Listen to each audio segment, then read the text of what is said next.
मित्रों, इस वर्ष कजरी तीज का पर्व 22 अगस्त गुरुवार को मनाया जाने वाला है। लेकिन क्या आप जानते हैं कि इस पर्व का सनातन संस्कृति में क्या महत्व है और महिलाओं तथा कुंवारी कन्या के लिए ये व्रत इतना विशेष क्यों होता है?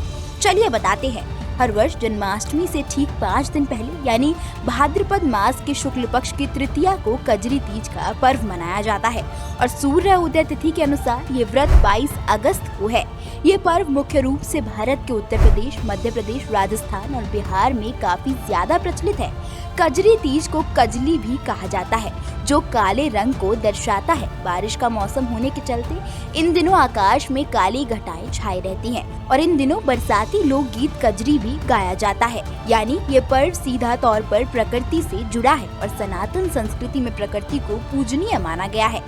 कजरी तीज का महत्व। कहते हैं कि संसार में सबसे पहले कजरी तीज का व्रत माता पार्वती ने भगवान शिव को प्राप्त करने के लिए रखा था। इसलिए इस दिन कुंवारी कन्याएं योग्य जीवन साथी के लिए कजरी तीज का व्रत करती हैं। साथ ही विवाहित महिलाएं अपने पने पति की लंबी उम्र के लिए ये व्रत रखती हैं।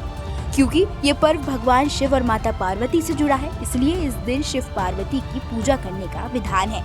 कजरी तीज का व्रत करने से जहाँ एक ओर पति को सुख, सौभाग्य और लंबी आयु का वरदान मिलता है, तो वहीं दूसरी ओर विधि विधान पूर्वक भगवान शंकर और माता पार्वती की पूजा आराधना करने से मनोवांछित फल की भी प्राप्ति होती है। मित्रों, कजरी तीज का व्रत ठीक करवा चौथ की तरह ही रखा जाता है, जिसमें शाम के समय चंद्रमा को अर्घ्य दिया जाता है। अर्घ्य देने के बाद व्रती महिलाएं अपना उपवास तोड़ती हैं।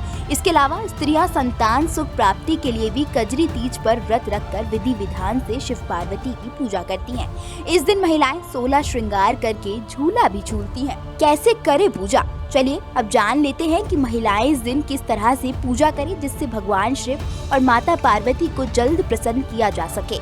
इस दिन महिलाएं ब्रह्म मुहूर्त में स्नान करें और साफ वस्त्र धारण करें। इसके बाद पूजा की सभी सामग्रियों को इकट्ठा करें और व्रत का संकल्प लें।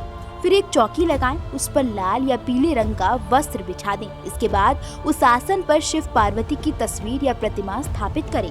पूजा के दौरान भगवान शिव को बेलपत्र और धतूरा, वहीं मां पार्वती को सुहाग की सामग्री अर्पित करें और फिर धूप और दीप जलाकर आरती करें और फिर अंत में कथा का पाठ करें। रात्रि में व्रती महिलाएं और कन्याएं चंद्रोदय होने पर हाथ में एक चांदी की अंगूठी और गेहूं के कुछ दाने लेकर चंद्रदेव की पूजा करें और इसके बाद अर्घ्य दें और फिर व्रत का पारण करें।